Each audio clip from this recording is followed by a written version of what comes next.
There are actually the two readings are slightly different. One is calling 70 out and sending them, and the other one is just the 12, but the idea is the same. So for Mark, the mission of the 12. Then he went about among the villages teaching. He called the 12 and began to send them out 2 by 2, and gave them authority over the unclean spirits. He ordered them to take nothing for their journey except a staff, no bread, no bag, no money in their belts, but to wear sandals, and not to put on 2 tunics. He said to them, whenever you enter a house, stay there until you leave the place. If any place will not welcome you and they refuse to hear you, as you leave, shake off the dust that is on your feet as a testimony against them. So they went out and proclaimed that all should repent. They cast out many demons and anointed with oil many who were sick and cured them. The gospel of the Lord. Now the instructions Jesus gives to the disciples in the Synoptic Gospels are of course very similar, but one question remains. It concerns the length of stay in any one village. Mark and Matthew say, stay until you leave. Not very definitive. Luke says, don't move around from house to house. Again, not too much guidance on the time limit. But after the resurrection, the early followers of Jesus wanted more literally instructions. By the mid to late 1st century, a document began circulating attempting to codify the behaviors for the apostles, the prophets, and the new Christians in general. The document was known as the Didache, or the teaching of the 12 apostles. It was kind of a handbook that contained rules for such things as worship, baptism, and prayer. 2 specific sections dealt with reception of prophets and hospitality to travelers, and it gave a time limit. The Didache said, receive every apostle as the Lord, who should not stay more than a single day, or 2 days if necessary. But if he remains 3 days, he is a false prophet. And to the other travelers, the Didache said, receive everyone who comes in the name of the Lord. If they're only passing through, help them as much as you can, but they must not stay more than 2 or 3 days. Otherwise, they must work and earn their bread. Not a bad idea. 3 days, and you earn the keep. My father had a quote about this that he borrowed from Ben Franklin. Fish and visitors stink after 3 days. At our house, we never had house guests stay more than 3 days. Even family who came from out of town knew the limit. In the old days, people could always find a tourist home to stay in.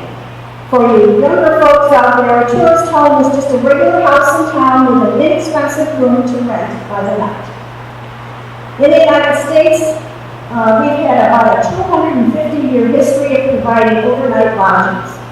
We started out with roadside inns and then stagecoach stops and railway stops, and then some cities had big hotels and rural areas had pasture cabins and the tourist homes. Then came chain hotels and fancier hotels. Now we have Airbnb and breakfast, bed and breakfast booked from your cell phone. But within this evolution of lodgings lies a dark chapter. Some towns were known as sundown towns because at dusk, all the vacancies seem to disappear for people of color. As a girl, I had seen a few whites-only signs, but even so, the movie The Green Book surprised me.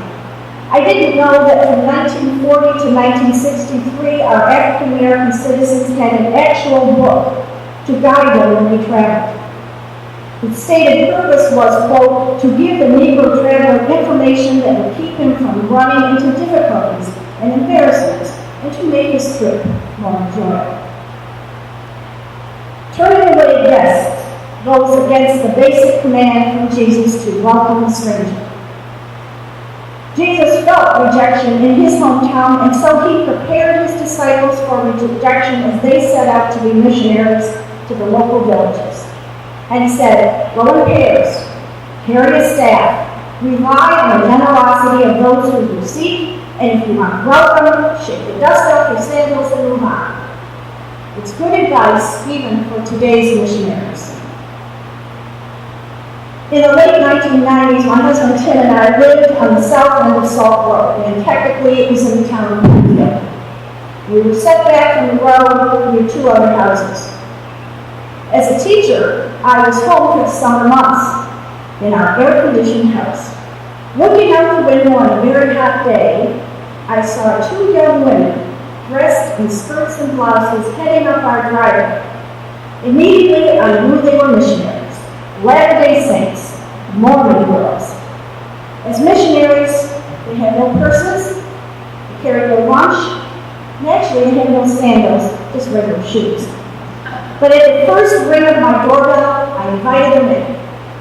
And being a former nurse and health teacher, I offered them to use some powder milk for their travels. And then we sat down at the kitchen table, and I assured them that I was entrenched in my mainline Protestant ways and active in my church, so I didn't want them to waste their time with me. They wouldn't be converting me. But before they left, I offered them each a Diet Coke, caffeine-free. No caffeine, because I knew caffeine was prohibited to Mormons. The girls downed their decaf Cokes, and they left, setting out on a hot walk to the next house. And here we're going to stop for a little background and an update, because some of you have heard that story before. First, the background.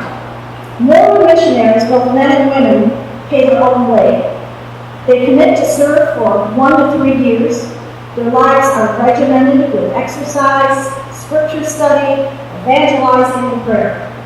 We walk door to door in the manner of the first disciples, seeking welcoming listeners. Over 70,000 Mormon missionaries are out in the world, traveling door to door or serving in other humanitarian efforts. It's a commendable service and a surprising discipline. Now for the update. First, in 1833, the Mormon founder Joseph Smith issued a list of prohibitions. He said no wine, no strong spirits of alcohol, no tobacco, and no hot drinks, which was taken to mean no tea or coffee. The hot referred both to the scalding temperature and hot as in the stimulating properties of caffeine. But in 2012, a clarification was made. Both Diet Coke and regular Coke with full caffeine were declared okay to drink. It's a good thing, too, because it seems that at the Mormon Reverend University in Utah, there was a secret vending machine.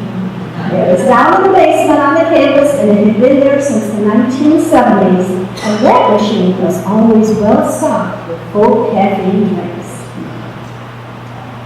I have digressed.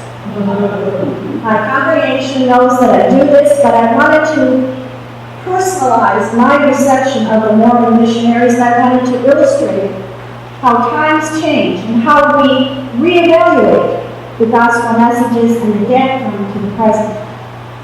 However, the main gospel messages are timeless. To welcome the stranger is a command that should be kept. Offering a cool drink doesn't mean acquiescing to a particular faith doctrine. The young missionary girls knew when it was time to shake off the dust of my response and move on. They were so polite, they were lovely, and I would welcome them again to my door anytime. I wish I could say that my welcome was as warm to some other recent missionaries. Today, we live in a patio home clustered with others in an area that could be described as a self-selected retirement-age neighborhood. There are no children. No Girl Scouts or Boy Scouts come to our door. No one comes at Halloween, and no salespersons venture in. But once in a while, 2 members from the nearby Kingdom Hall of the Jehovah's Witnesses make their way through our streets. And when they finally came to my door, I looked out and I saw an older woman with a young woman who was obviously her protege. I was ready for it. I knew their beliefs, and I wasn't in the mood to discuss them, and I didn't want to see their Watchtower newspaper either. So, I smugly informed them that I was an ordained minister, and I wished them a nice day. Instead of satisfaction, I felt like mud. I had none of the warm, fuzzy feelings that I had with the Mormon girls. This time, there were no smiles, no Diet Cokes, and I knew these women would not be returning. And they must have shaken their sandals to pieces when they left my house. My address is probably blacklisted and marked as number 26, don't call back, a nasty pastor lives there. I hope they do come back, though. I'd like a second chance to welcome them. So there is a lesson here, and it's twofold. Hospitality is an ancient biblical practice reaffirmed by Jesus, and we show that we are Christians by our love. A particular worship style or denomination is not relevant when welcoming a stranger, and this applies to us individually and to our nation as a whole.